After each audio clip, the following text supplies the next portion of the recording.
Hello! Dans la vidéo précédente, on a commencé par parler de la violence dans les scènes de guerre et de combat, et j'ai posé les questions suivantes.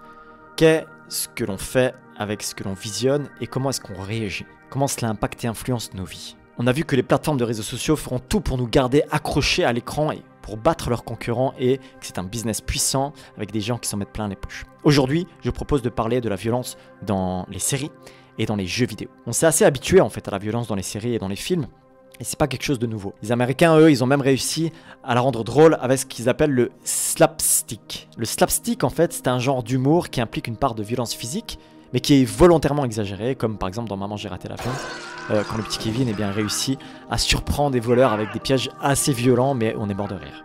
Voilà. Donc la violence, elle suscite une part de crainte, aussi mêlée à la fascination, comme dans les séries dystopiques par exemple, des fictions qui pourraient représenter la réalité d'un futur proche. On pourrait donner comme exemple la série Black Mirror ou encore La Servante écarlate. Ce sont des séries comme ça qui nous fascinent beaucoup, ou bien des séries qui ont beaucoup marché comme La Casa de Papel ou encore Squid Game, qui sont des univers qui sont quasiment inconnus, qui nous révulsent et nous fascinent à la fois. Pourquoi? Parce que, il y a des couleurs, il y a des émotions, il y a des personnes à qui on s'attache et on s'identifie, mais il y a aussi des meurtres et du sanglant. Et certains appellent cela l'effet catharsis. Déjà évoqué en fait il y a plus de 2000 ans par Aristote lui-même, il y a bien longtemps, plus récemment, on a commencé à réfléchir à cet effet-là par rapport aux vidéos et aux séries. Et il y a un homme du nom de Serge Tisseron qui a étudié la question, qui a écrit un livre à ce sujet. Il nous dit que c'est une méthode thérapeutique qui vise à obtenir une situation de crise émotionnelle, telle que cette manifestation critique provoque une solution du problème que la crise met en scène. Autrement dit, c'est la façon dont l'âme est débarrassée de ses émotions excessives par le spectacle. En fait, on s'identifie à une situation difficile émotionnellement pour nous, qui nous est peut-être arrivée. Et puis, ça nous fait du bien de voir la situation et puis de voir la résolution de ces situations qui est visionnée. Et il y a un autre auteur qui parle de cela et qui dit que ça fonctionne parce qu'on sait que c'est fictif et qu'on est bien au chaud sur notre canapé, ce qui permet paradoxalement de se plonger totalement dans des contenus dérangeants. C'est très bien de s'identifier à des personnages qui font ressortir des émotions, mais le problème dans cette situation souvent, c'est qu'on ne peut pas traiter cela tout seul. Lorsqu'on visionne des scènes violentes de harcèlement et qu'on a soi-même subi ce type de harcèlement, de situation, ça nous remue, ça nous touche, mais de voir ces solutions et même la résolution de ces situations, ça fait pas qu'on va régler notre propre traumatisme pour autant. On a besoin d'être aidé pour cela. On a besoin d'être accompagné, pour mettre des mots dessus. On a besoin de quelqu'un qui nous écoute, qui nous accompagne et qui nous aide en fait à cheminer dans une voie de guérison.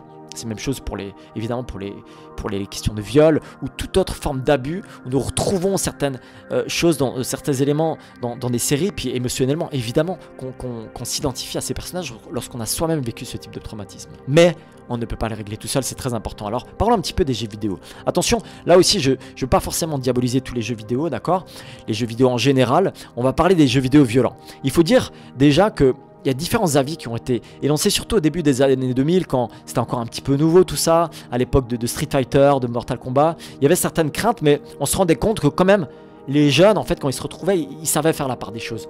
Ils se retrouvaient, ils jouaient, mais pas de manière très excessive, et puis c'était souvent fait dans une bonne ambiance. Et en fait, ça favorisait même parfois une forme de sociabilité des jeunes. Mais au fil du temps, en fait, évidemment, concernant les jeux vidéo, ils sont devenus de plus en plus réalistes et de plus en plus, finalement, on finit par s'y croire vraiment. Et les enquêtes, à ce moment-là, ont commencé à s'inquiéter davantage. Et ils ont dit, en fait, je cite là un article qui dit « Plus la violence est réaliste, et plus le joueur s'identifie à l'agresseur, et plus grande est la tendance à intérioriser des réponses agressives en solution à des situations conflictuelles dans le monde réel, au lieu de choisir des voies consensuelles. » Donc ces jeux deviennent aussi finalement particulièrement addictifs. Pourquoi?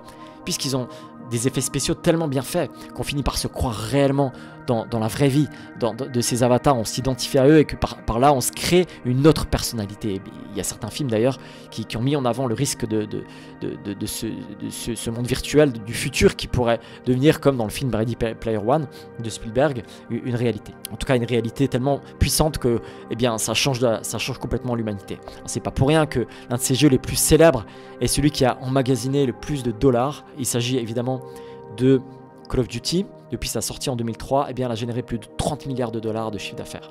l'argent est toujours derrière. Et il y a une nouvelle mouture d'ailleurs qui est sortie cette année en 2023, en novembre, et qui était très attendue. Le 22 juillet 2011, et là je donne un exemple extrême, mais c'est quand même intéressant, un extrémiste norvégien est arrêté après avoir fait exploser une bombe à Oslo, tuant 8 personnes, et puis après avoir assassiné 69 autres personnes en ouvrant le feu dans un camp d'été de la jeunesse travailliste sur l'île d'Utøya, donc en Norvège. Alors, c'est un cas extrême, il y a eu vraiment des dizaines de morts. Il a reconnu, en fait, dans un manifeste de 1500 pages qu'il a écrit, avoir joué régulièrement à certains jeux vidéo, dont World of Warcraft, et puis, évidemment, Call of Duty, et ce, notamment dans le but de se préparer, en fait, à ces actes. Alors, certains de ces jeux ont été retirés de la vente en Norvège juste après. Heureusement, il faut quand même dire que clairement, les conséquences si graves de la consommation intense de ce type de jeu restent tout de même assez rares. Mais c'est un exemple intéressant qu'il faut quand même mentionner parce qu'il a clairement dit qu'il jouait des heures et des heures durant à ces jeux-là et qu'il s'était entraîné dans cet esprit-là. Alors là aussi, comme pour la première vidéo, il faut se poser certaines questions lorsqu'on joue à des jeux vidéo. Vraiment des questions toutes simples en fait qui nous gardent un petit peu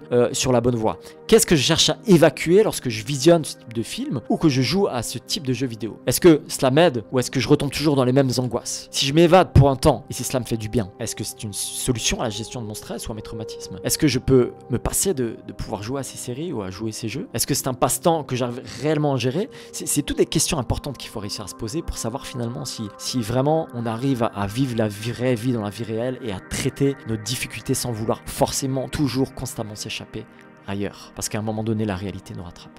Et je traiterai la prochaine vidéo, numéro 3, au sujet de la violence dans la pornographie qui va arriver bientôt. Merci de m'avoir écouté.